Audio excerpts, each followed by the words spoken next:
Assalamualaikum warahmatullahi wabarakatuh. Pada kesempatan kali ini saya akan memberikan kunci jawaban pada tema 9 kelas 5 di halaman 70, 71, 72, 73, dan juga 79. Baik, untuk yang pertama kali kita akan jawab di halaman 70. Untuk kamu yang baru bergabung di YouTube saya, kamu dapat melihat halaman di pojok kanan paling atas ya, agar nanti kamu tidak salah menjawabnya. Oke, pertanyaan yang pertama di halaman 70 adalah apakah yang dimaksud iklan elektronik? Nah, di sini kita diminta untuk menjelaskan apa sih iklan elektronik itu. Tuliskan dalam kolom berikut. Iklan elektronik adalah iklan yang disampaikan melalui media elektronik, misalnya radio, televisi, dan internet. Nah, itu yang dimaksud dengan iklan elektronik.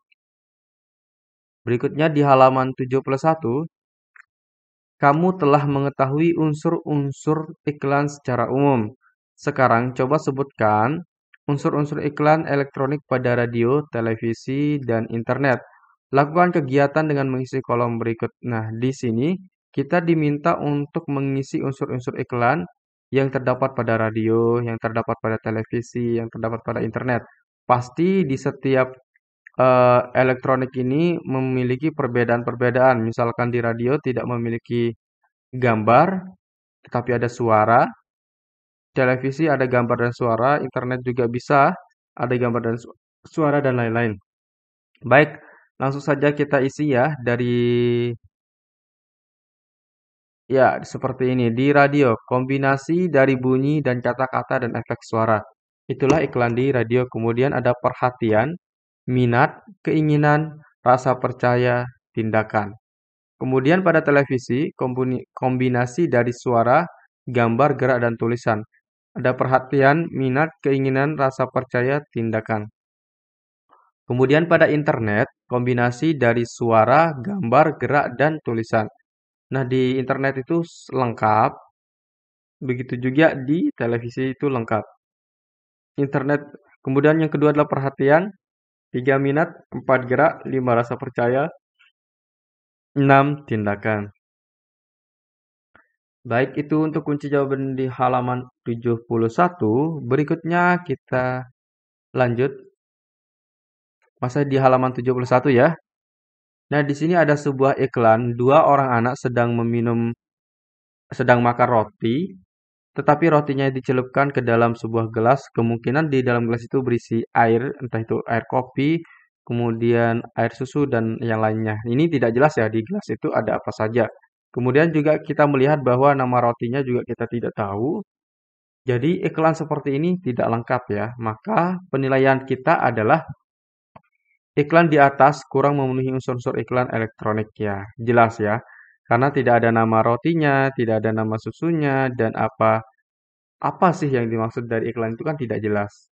Jadi alasan kita adalah iklan tersebut tidak menjelaskan keunggulan produk dan nama produk sehingga kurang menarik. Nah, kalau tidak ada nama produk kemudian tidak menjelaskan keunggulannya, maka iklan tersebut tidak menarik dan kita tidak tahu apa maksudnya ya.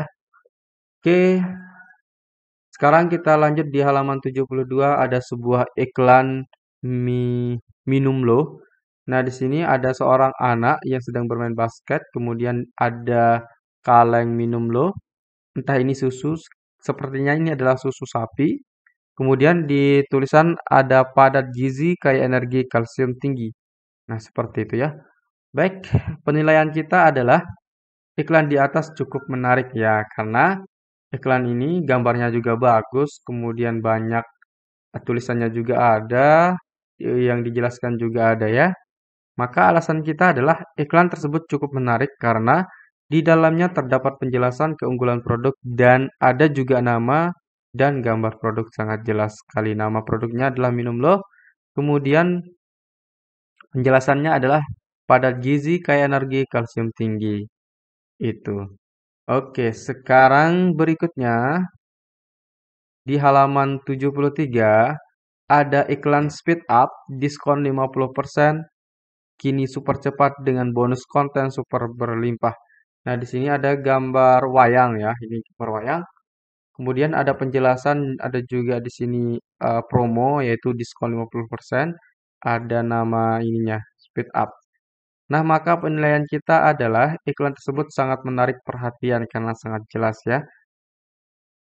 Berarti alasan kita pada iklan tersebut memberikan penilaian sangat menarik karena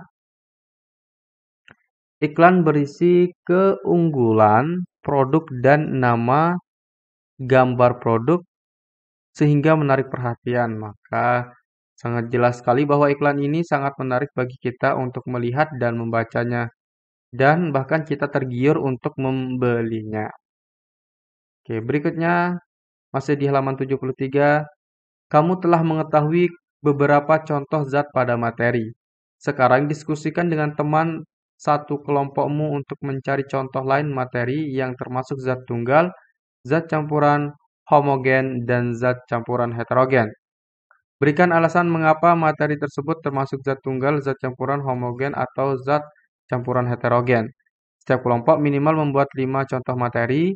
Buatlah laporan hasil diskusi kelompokmu, kumpulkan hasilnya kepada bapak atau ibu gurumu untuk dinilai.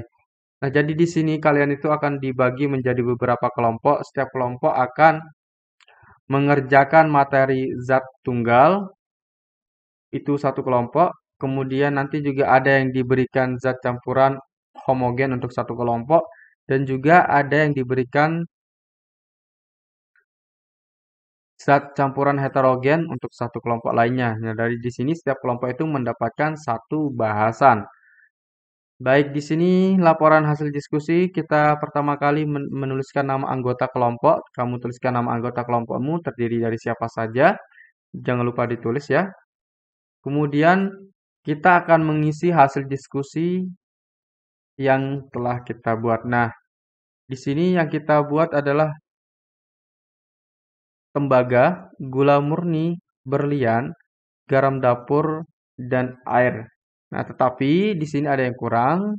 Di atas sini kita tulis materi zat tunggal. Dengar ya.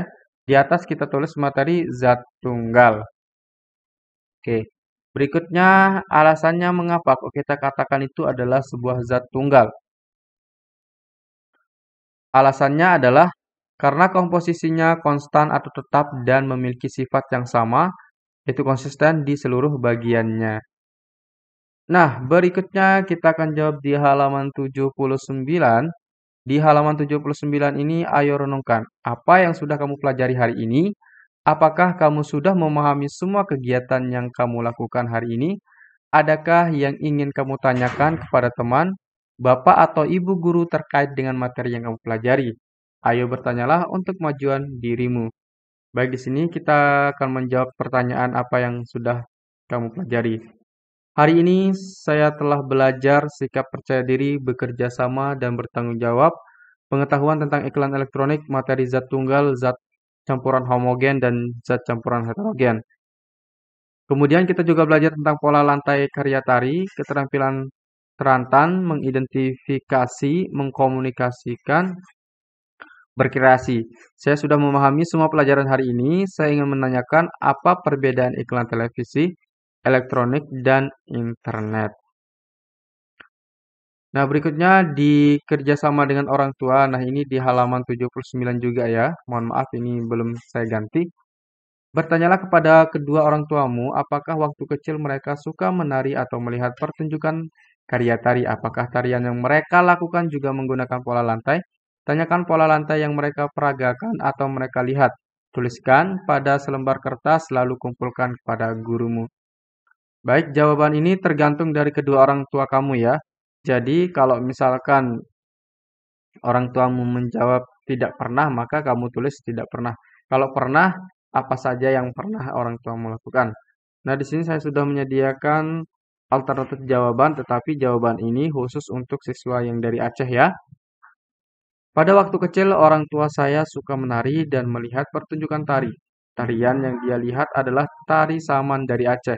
Tari saman menggunakan pola lantai garis lurus. Atau kalau kalian dari daerah lain kemudian telah melakukan tari Aceh atau melihat tari Aceh, maka ditulis saja tidak apa-apa. Baik, itu saja untuk kunci jawaban di pembelajaran kali ini. Sekian, Assalamualaikum warahmatullahi wabarakatuh.